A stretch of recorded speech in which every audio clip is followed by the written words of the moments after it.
நான் மட்டும் தான் இப்படி இருக்கிறான்னு எனக்கு தெரில. எனக்கு ஸ்க்ரீனில் ஃபுட்டை பார்த்தாலே உடனே பசிக்க ஆரம்பிச்சிடும். ரீசெண்டாக நெட்ஃப்ளிக்ஸில் வாய் ஸ்மைல்ஸ் ஃபார் இசபெல்னு ஒரு மூவி பார்த்தேன். அதில் வந்து சிக்கன் பாட் பை பண்ணுவாங்க.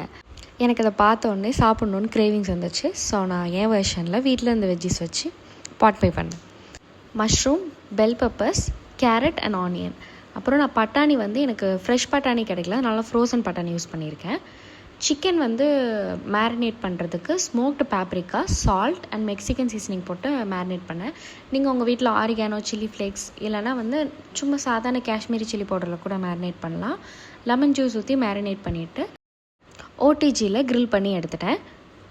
வெஜ்ஜஸ் எல்லாத்தையும் ஒரு பேனில் போட்டு நல்லா சாட்டே பண்ணிவிட்டு ஜிஞ்சர் கார்லிக் பேஸ்ட் போட்டு சாட்டே பண்ணிவிட்டு சிக்கன் ஸ்டாக் ஆட் பண்ணினேன். அப்புறம் வெஜிடபிள்ஸ் குக் ஆனதுக்கப்புறம் திக் க்ரீம் ஆட் பண்ணி பாட் பையோட பேஸை வந்து நான் ரெடி பண்ணிட்டேன். அப்புறம் சிக்கன் ரெடி ஆனதுக்கப்புறம் அதை ஓடிஜிலேருந்து எடுத்துகிட்டு குட்டி குட்டியாக சாப் பண்ணிக்கிட்டேன், பைட் சைஸ்க்கு வேணும் அப்படின்னு. ஏன்னா பாட் பை சாப்பிடும்போது நிறைய சிக்கன் பீஸ் இருக்கிற மாதிரி ஃபீல் ஆகும்னு குட்டி குட்டியாக சாப் பண்ணிக்கிட்டேன்.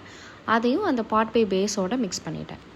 தென் பேக்கிங் ட்ரேயில் அந்த பாட் பை ஸ்டஃபிங் எல்லாத்தையும் ஆட் பண்ணிவிட்டு ஒரு ஈவன் லேயராக ஸ்ப்ரெட் பண்ணிவிட்டு அதுக்கு மேலே வந்து துருவின சீஸ் வந்து ஆட் பண்ணினேன். ஸோ இப்போ அதை வந்து பஃப் பேஸ்ட்ரி வச்சு க்ளோஸ் பண்ணணும். பஃப் பேஸ்ட்ரி பண்ணுறதுக்கு எனக்கு பொறுமைலாம் இல்லைன்னு சொல்லிட்டு நான் இன்ஸ்டாமார்ட்டில் ஆர்டர் போட்டேன். பார்த்தா அது ஃபுல்லாக ஸ்பாயிலாக இருந்தது. அப்புறம் எனக்கு சாப்பிட்ணுங்கிற மூடே போயிடுச்சு. அதுக்கப்புறம் கொஞ்சம் நேரம் கழித்து நானே என் மனசை தேத்திட்டு திருப்பியும் ஆர்டர் போட்டு அந்த பஃப் பேஸ்ட்ரி ஷீட்ஸை வச்சு அந்த டின்னை ஃபுல்லாக கவர் பண்ணிவிட்டு லேஸாக வந்து ஸ்லிட் மாதிரி மேக் பண்ணிவிட்டு பேக் பண்ணினேன். ஏன்னா அப்படி தான் அவங்களும் பண்ணினாங்க. அதுக்கு மேலே எக் வாஷ் பண்ணிவிட்டு பார்ஸ்லி வந்து ஸ்ப்ரிங்கிள் பண்ணியிருந்தேன். பேக் பண்ணி எடுத்தக்கப்புறம் அது ரொம்ப தின் லேயராக இருந்தது. ஸோ நான் என்ன பண்ணேன்னா திருப்பியும் பஃப் பேஸ்ட்ரி வச்சு இன்னொரு லேயர் வந்து மேக் பண்ணி அதில் எக் வாஷ் பண்ணிவிட்டு பேக் பண்ணினேன். பஃப்போட டெக்ஸ்சரே எனக்கு அந்த ஃபஸ்ட்டு டைம் ஷீட்ஸ் பேக் பண்ணும்போது வரலை. ஸோ நான் இப்படி ரீஅரேஞ்ச் பண்ணிவிட்டு பேக் பண்ணக்கப்புறம் அது பெட்டர் ரீக்ரியேஷன் மாதிரி இருந்தது. நல்ல ஃப்ளேக்கியாக கிறிஸ்பியாக இருந்தது.